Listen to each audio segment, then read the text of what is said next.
Yo yo yo, how's everyone doing? It's your boy Skilled Fawn, and we are back doing some Elden Ring challenges. Let's waste no time and jump straight into the rules. Starting off, I can only use colossal weapons. As their name implies, they are massive weapons that deal high poise damage. Next, I cannot use spirit summons. Subsequently, I cannot use armor. I must beat the game. And lastly, glitches and or exploits are allowed. I am excited to share this run with you guys. Make sure to like, comment, and or subscribe if you like this content, as it helps more than you can imagine. Now, on to the video. You're going to talk with Melina and get Torrent. Afterwards, I decided to kick this friendly NPC to get an extra golden seed. This is pretty useful as you can easily cheese him with the kicks. Next, I want to get some runes, as colossal weapons usually have insanely high stats that need to, be met in order to use them. In Caelid, we will be able to get some nice runes from a variety of bosses that can be cheesed. I figured Commander O'Neill would be a good starting point. The biggest priority is not getting hit by his summoned units, as he summons at least maybe 3 or 4 of the axe ones once he reaches halfway, and it can just be a pain. After some time, we take him down and move on.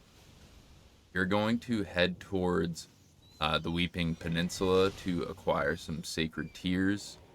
These will upgrade my flask effectiveness, and thus when I heal, the higher the Sacred Tear level, the more health I will receive.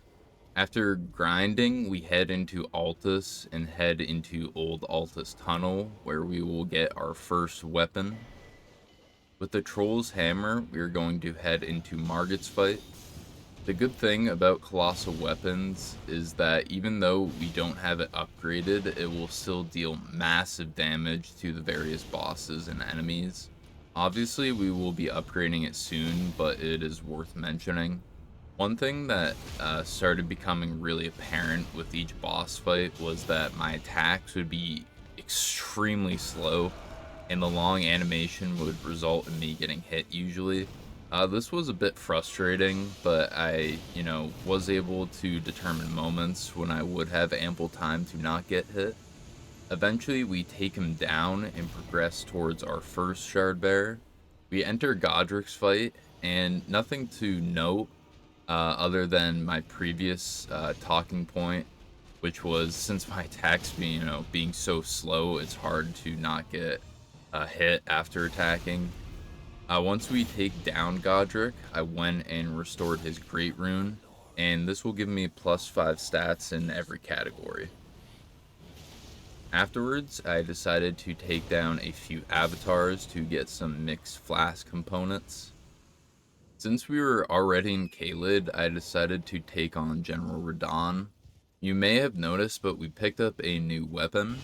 This has a Great Ash of War, which spawns in these sorceries that track down the locked target.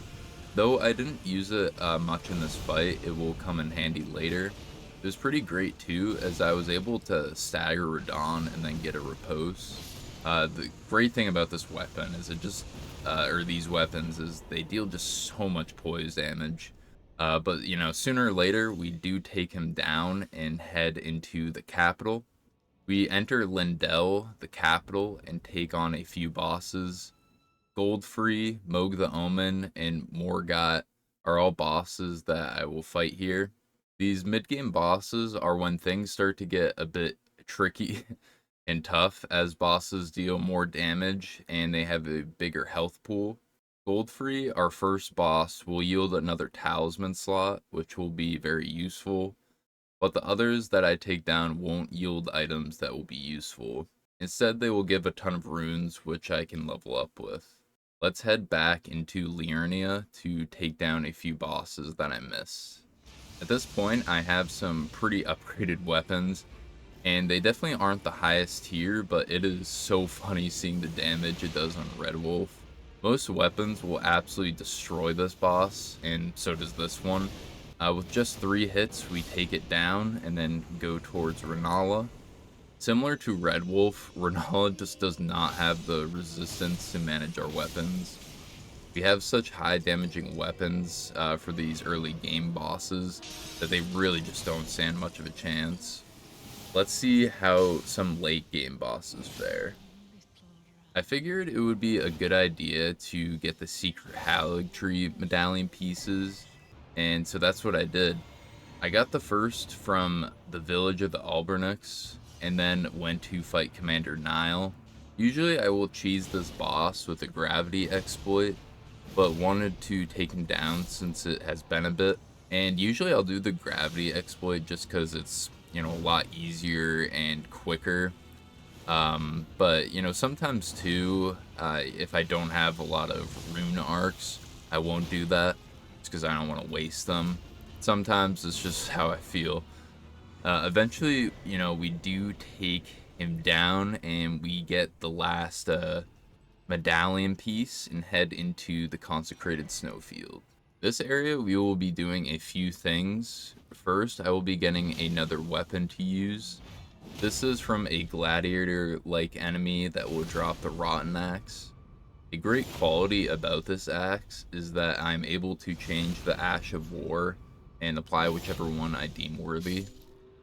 Soon we will put on the Frost status effect using the stamp Ash of War. Then to showcase some of its power, I will, show an NPC fight. The Rot with the Frost synergizes extremely well and allows the player to get a lot of high damage. The next thing is that we enter Mohg's arena through the teleporter in the snowfields. For this fight, I would have preferred to have a bleed weapon since he is extremely weak to being bled, but hopefully Frost and Scarlet Rot will suffice. One thing I should mention is that usually when I fight Mohg, I will go to Altus and get the Mixed Flask component, as this cancels his Phase 2's transition damage. I opted not to since it would take a bit of time, and I do have the flask to counter the damage. I actually have like a plethora of flasks.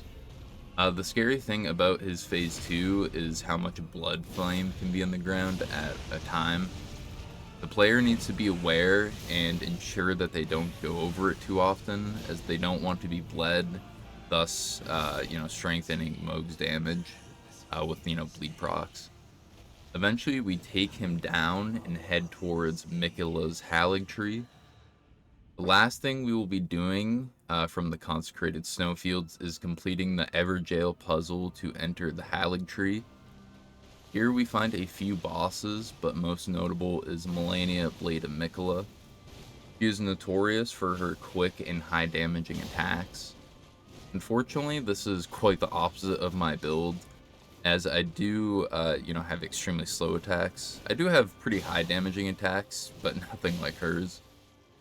Like I mentioned near the beginning, but I will get hit quite often after an attack due to the recovery animation taking a long time.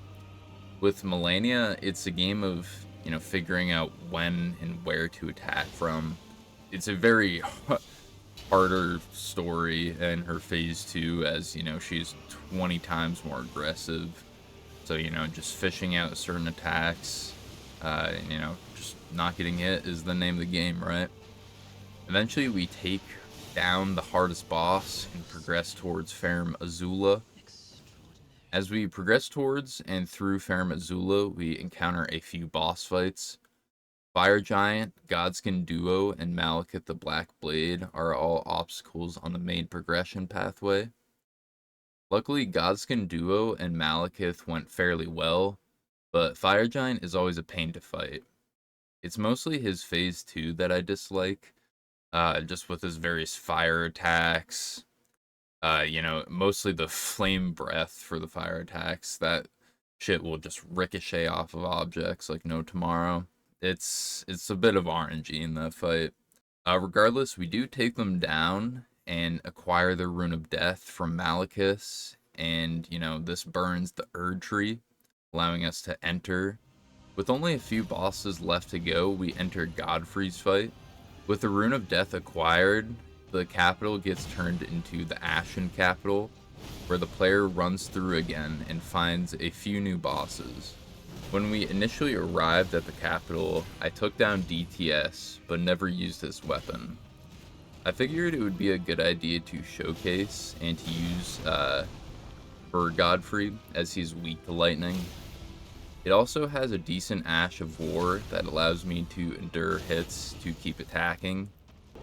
After some time, we take him down and head into the final boss. Radagon and Elden Beast are the two final bosses standing between us and the ending. I wasn't too sure the best weapon to use for this fight, but then leaned towards the Rotten Axe since I could apply the Frost status effect. This will really only be useful for Radagon. Maybe it wouldn't have been the best weapon to use. Maybe I could have used a different weapon. I'm not sure. It probably would have been. Whether the weapon I was using was suboptimal or not, it definitely got the job done. Radagon was the tougher of the two, as my slow attacks wouldn't mesh well with his fast teleporting ones.